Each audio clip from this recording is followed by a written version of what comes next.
All right, guys, in this video here, I have a question from a gym owner in our program. Neil Bennett here asked CrossFit only. And I wanted to do a video on this because this is a question that gets asked quite a bit. And I feel the best way to address these questions rather than them one by one coming through is to do a video that we can just reference back to for all you gym owners that are growing and trying to figure out the best way to offer your services. So this gym owner obviously owns a CrossFit gym. He owns, let's see if I can find out for you here. CrossFit CFNS, looks like he's been in it for a while. It's in our program here. And just to not have all these tabs, let's do this.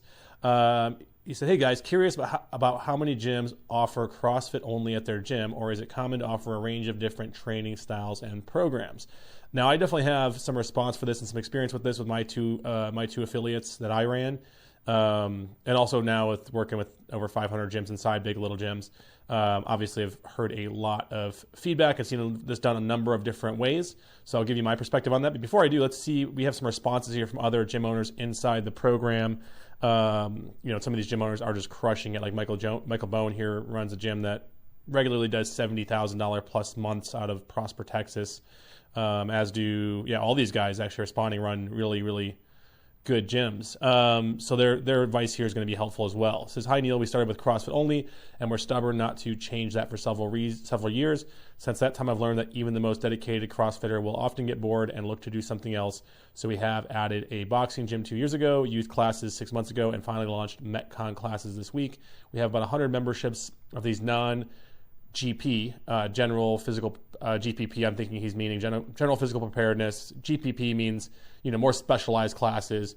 Whereas like when most people think of GPP, when they think CrossFit, they think of GPP, which means like you're not really training them to be great at anything except for being good at everything. So it's kind of what for the most part what a CrossFitter is someone that's not they're generally not trained to be the strongest as they possibly can, nor are they trained to be the most conditioned as they possibly can. It's keeping a good balance of all those things so you're well-rounded, right? And also, obviously, recovery as well as part of that. In a GPP program, that's a very, very important part of it is, leveling up all fields without specializing, right? That's, what was one of CrossFit's original doctrines of their program is like, hey, we don't, we're really good at everything, but we are masters of not any one of these things. That being said, like you have people in your program that are naturally gifted at one part of it or another, and people excel at certain parts of it or another. But either way, not to get too deep into that, he's just saying like we have these other programs like Metcon, which is going to be more of a conditioning program, metabolic conditioning program, sans strength focus, whereas a pure CrossFit program would have, some strength days mixed in to keep that leveled up. And then the goal with that is to, keep people in his building instead of going outside to other service providers. Ryan here said, we are similar. We offer CrossFit since day one and had kids age 9 and up for the last several years. We have 15 to 20 kids at any given time, but has grown more recently. We had Fit 45 and other similar conditioning programs, but it usually ends up segregating our community a bit, and we prefer to be CrossFit centric. We have a second room that we run these other programs in. We are actively looking to add an outside party to run their own program in our second room. We are not using it to generate revenue or take on some sort of rent. We just want them to provide the programming. There seems to be several gyms in our area that are offering combos with CrossFit and conditioning, CrossFit and oil lifting, CrossFit and yoga, and CrossFit and recovery. Holly Miles, CrossFit West Lafayette. We only offer CrossFit classes, but this is a topic we also have been thinking a lot about lately, where people have the option to move into other things. We used to have barbell club, and I like the idea of running club too. We have a smaller open gym space that could definitely be used for something else. And then Derek here says we don't offer CrossFit at all. So Derek's gym is not really a CrossFit gym. It definitely is I would say, functional fitness style studio, but his programming is not necessarily CrossFit. I'd say it's CrossFit-ish in many ways, but different also in some other ways. And his program's pretty cool. He says, so someone who doesn't offer it, I can say could benefit from adding additional training options. And in his gym, I know he's offering, multiple programs under his roof that are catered more towards specializing, whether it be like aesthetics or strength or conditioning. And his athletes and members tend to move around between those programs as they want to focus on different things, right? We do small group classes at higher monthly price point. We really enjoy the more intimate environment, and those who come from CrossFit or other large group training environments value the extra attention and different organization compared to where they come from. So there could be a potential to get people looking to change it up, or just another niche of people that may not sign up for CrossFit specifically. So yeah, really, really good advice, really, really good non-biased and objective advice from Derek here. as someone who's, probably competes with CrossFit Gym, is not a CrossFit gym, but he's been in our program and his stuff works fantastically well with our stuff. Even though probably 70% of our gyms are probably CrossFit affiliates. Derek is someone I'm close with as well. And he even has talked about, opening an alternate location that does CrossFit because he doesn't not like it. He sees the value in the larger group format, but he also sees how his program differentiates itself in not being a larger group format. And by larger group, he's probably running groups like 5, 10, 12 people at most, whereas CrossFit gyms will sometimes push that like 20, 30 window, which, people like to sling mud at one way or the other. I would say it really is just different strokes for different folks and different value propositions, right? Derek's also charging a lot more for what he does. So anyways, so great, fantastic advice there from the Big Little Gyms community here in our pro group. And I'll just add in my 2 cents here and kind of more or less try to set somewhat of a standard here because that's what people are asking me to do in this. So, so a little bit about my backstory with my gyms. So, first gym I owned was about a 3,000 square foot space, and there wasn't room to do much else. And during almost all the prime hours, we ran CrossFit. And I couldn't have imagined in that space being able to offer alternate programs because, we were pretty much, that space was full with 15, 20 people per class time every day.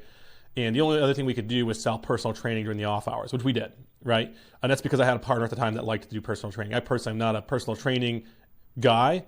If you like to do personal training as a gym owner and offer it, that's totally cool. We have plenty of gym owners that do. I'm not throwing any mud at that. Again, people like to get very prolific about this kind of thing. I think it really comes down to your skill set and offerings. And if ultimately you feel like that's a value add to your members to upsell them into and you like to do it, then you should do it because if you like doing it and you believe it's valuable, you're probably going to serve the clients really, really well versus someone trying to sell personal training who doesn't necessarily believe in it being the best solution. When they go to try to sell it just because it's a money grab, they're probably going to underserve the client and not do a very good job because they're just looking at it as a means to driving revenue, right? So anyways, first gym was that way. When I sold that gym to my partner, he took it on. I moved back to Phoenix, opened my second affiliate, and that was a much, much bigger space. We purposely set out to build, the best affiliate in our area. We opened it up in about a 5,000 square foot space, eventually moved into a neighboring space, and then we bought out the neighboring unit of that space next to that, and we ended up with something like 10,000 square feet with 3 rooms. And much like Ryan here, we had additional space to figure out what to do with, and it was a process. It took years to figure out what to do with that space and fit the right program in that space. And what we found is similar to Michael Bone is sharing here, that it made a lot of sense to create, especially after a couple years. After a couple years in business, we realized that if we churned, it often was out of during down seasons and boredom, right? And you needed new and exciting things to keep people engaged. I mean, it's just human nature. People get bored, people get stagnant. And, you need to do a lot of different things over the years to keep them excited. Social events, offer, upsells into ancillary services that support the primary service, like nutrition, or offer different verticals within your gym, right? So that's the key, is thinking about these things as verticals, right? Inside your gym, if you only have one vertical, then you only have one vertical, right? And I think all businesses should start that way. The best businesses in the world of any type in any industry generally start very narrow. They go deep down one thing, CrossFit or personal training, or in the case of tech companies, they tend to do one thing. The best companies always start out doing one thing really, really well to build proof of their concept and what they're doing. And then as they grow and they listen to their customers, and as they watch the space around them, it's not always listening to your customers, because I'll tell you that building a business on your customers' consensus is often a recipe for disaster. If you ask for votes, everybody will tell you they want it, and then they'll do it for the first month or two, and then it'll just, they'll go back to whatever the core product is, if you're just doing it because it's what they say they want, right? At the end of the day, you as the business owner, you're the visionary. It's your job to know before your customers know what they're going to want next, and position that product, and also know how be excited about it enough to deliver that new product and the service with enthusiasm and conviction, and even a little bit of persuasiveness as to what that they need next, right? And it might depend on your market. It might depend on where you're located. It might depend on your space. It might depend on, again, your personal skill set, right? Our gym, we found, did really, really well, and we scaled all the way up to 350 members out of a 10,000 square foot space. And on Monday evenings, we had 3 different programs running at once, and our members loved to move between them. We had, on Mondays, Wednesdays, and Fridays, we had a functional bodybuilding class that we called Build. In our one of our ancillary rooms, in our weightlifting room, we had a weightlifting and open gym, and it had machines and barbells and weightlifting platforms, and it was really just clang and bang room, right? And we had our build program in there on Mondays, Wednesdays, and Fridays. We had on Tuesdays and Thursdays and Saturdays, we had a weightlifting class that ran that was specifically Olympic weightlifting. And then in the core room, the main central room of the space, which was our core program, was CrossFit, and that was always obviously our core program, and that was always very central to what everybody was doing, and that's where everybody started. And then we had in our front room, which was the one that was hard to figure out what to do, had a drop ceiling. What are we going to do with this space? We actually built out like a boot camp or like a Metcon type class, CrossFit light type class in that program or in that room. That once we figured how to do that the right way, that's where that room really started to generate revenue and monetize. We also used that room for like our onboardings, and if we did offer any personal training, it was in that room because that room wasn't always as busy because that CrossFit Light program didn't run 7 hours a day, 5 days a week like our other program did, right? So with that though, the overlapping of those things made for a tremendous buzz in our gym, and also our members never felt like they got bored, and they were always excited about that there's always something else to do. And we would see members that, like, depending on what their personal goals were, if they're focused more on their conditioning and maybe they were getting ready to prep for a marathon or to do something more just like engine related, you'd see them up in our Metcon classes more often, our conditioning classes more often, and they would come over and tell me, this is awesome, I'm glad you offer this because I can stay here and keep training and I'm still getting stronger with this program, but it's leaning a little bit more towards my personal goals. This is definitely something that, like, as your gym matures and you have clients who go deep into the fitness rabbit hole, which we did. We had people that started that were not fitness people, that 4 or 5 years down, like they were like fitness aficionados, and they did, anything challenging that came into town in regards to health, fitness, competing. They would do Ironmans, they would do marathons, they would do triathlons, they would do biking events, they would do swimming events. We would do Spartan races. They would travel to do these things. There was a contingent of people in our gym that would do these things. And when you have 350 members, it's not just a handful of them anymore. We'd have dozens, right? So it's good to have different programs, right? And there were people that also wanted to do weightlifting competitions and even people that wanted to prep for bodybuilding shows. And there were people that just wanted to, during certain times, look more aesthetic, right? Like come the new year or come right before summer, our build program got very popular because that program was more buns and guns, right? So the dudes wanted to build big arms and big shoulders and that nice V-tapered shape and not a big thick core like a CrossFitter might build. They wanted to kind of lean that stuff out and build more aesthetically shaped, and then the ladies wanted to build up their legs and their butt and not just ladies, but it was guys and girls that wanted to do both, right? But there was definitely a bias, obviously, for obvious reasons. But we offered these programs because it wasn't that we asked, it was that, like, we knew by way of testing things in our core program. That's what we would do, is we would test things in our core program first to see, like, hey, do people really like that? Do they want to do more of that? And we wouldn't tell them why we were doing it. We would just beta test things, right? So we would do like little mini cycles in our core program where for like 4 weeks, we would tell people, like, hey, guys, for this next 4 weeks, we're focusing a little bit more on a functional bodybuilding style of programming for a while. You're still going to have your Metcons, but it's going to bias, and here are the benefits. Here's what you're going to see change with your body, with your skills, with your strength, with your conditioning, with this programming for a little while. And then afterwards, we'll figure out what's going to be next. And at the end of that, when it would end, if it was well received, people were sad to see that style of programming go, and they wanted to see more of it, then we would still revert our core program to it, and we would say, okay, great, we're rolling out this build program, right? And we'd say, hey, it's over here.